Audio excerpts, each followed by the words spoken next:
नमस्कार दोस्तों, ये कहानी है एक टीचर की जो एक स्कूल में पढ़ाया करती थी।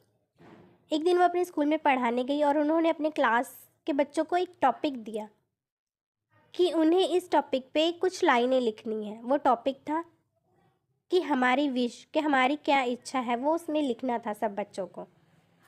सब बच्चों ने अपने अपने आंसर शीट में लिखे। वो टीचर फिर घर गई। घर जाकर वो कॉपी चेक कर रही थी और उनके हस्बैंड वो फ़ोन देख रहे थे। उनके घर में उनकी सास थी, वो भी अपने फ़ोन में बिज़ी थी। उनके ससुर थे, वो भी अपने फ़ोन में।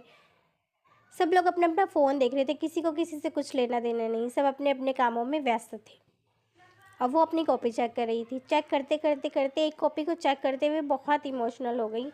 इतनी इमोशनल कि वो फूट फूट कर रोने लगी। अब उनके हस्बैंड का अचानक उन पर ध्यान गया तो उन्होंने पूछा कि आप क्यों रो रही हैं, क्या हुआ, ऐसा क्या हुआ कि आप इतना रो रही हैं। तब उन्होंने कहा कि इस बच्चे ने कॉपी में कुछ लिखा ही ऐसा है कि जिसे देखकर मैं अपने आप को कंट्रोल नहीं कर पाई और मेरे आंखों से आंसू आ गए। वो बताती जा रही थी, रोती जा रही थी। जितना बता रही थी उतना वो और रोती जा रही थी, इमोशनल होती जा रही थी।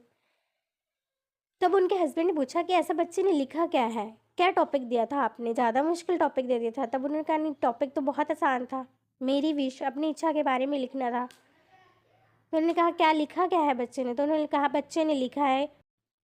हस्बैंड ने पूछा बोलो तो सही क्या लिखा है। तब उन्होंने कहा कि उसने लिखा है कि मैं चाहता हूँ कि मोबाइल मेरे घर से बहुत दूर चला जाए, इतनी दूर चला जाए कि वापस कभी ना आए।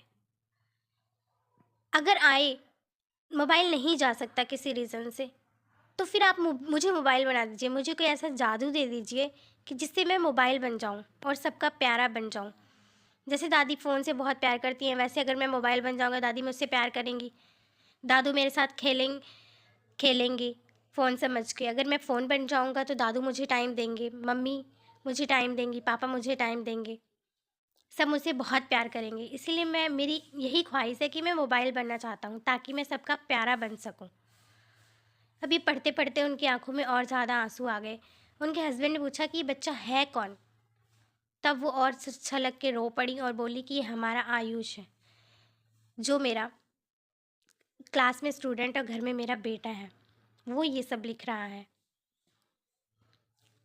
तो दोस्तों, आज के टाइम में हम लोग फ़ोन में इतना खो जाते हैं कि हम अपनों से ही दूर होते जा रहे हैं। फ़ोन इसलिए था ताकि हम कनेक्ट हो सकें, पर हम कनेक्ट तो होते जा रहे हैं लेकिन अपनों से डिसकनेक्ट होते जा रहे हैं।